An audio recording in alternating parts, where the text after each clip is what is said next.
Welcome to Blizzard Fire. We hope this video helps fire up your solution.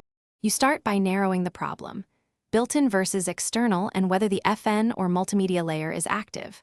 Once done, power cycle the machine and toggle FN lock so you know which layer responds.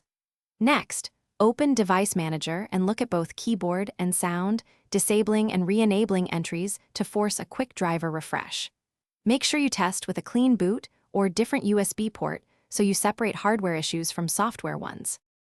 Now focus on drivers and system software. Update or reinstall both keyboard and audio drivers from the vendor, because generic drivers can miss hotkey hooks. Make sure the vendor hotkey utility or keyboard manager is installed and enabled, and confirm OS accessibility options aren't intercepting media keys. If needed, boot safe mode to see if third-party software blocks keys. Also check BIOS or UEFI settings for hotkey behavior, since some laptops let you swap FN and media key defaults there.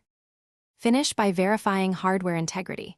Carefully clean around the keys, and if comfortable, reseat the ribbon cable or connector after powering down. Corrosion or a loose cable commonly breaks hotkeys. Test an external USB or Bluetooth keyboard to confirm whether the internal keyboard failed. If software and connectors are fine, update keyboard firmware where available, or replace the keyboard assembly. If things still fail, use external controls and audio settings as a temporary workaround while arranging repair or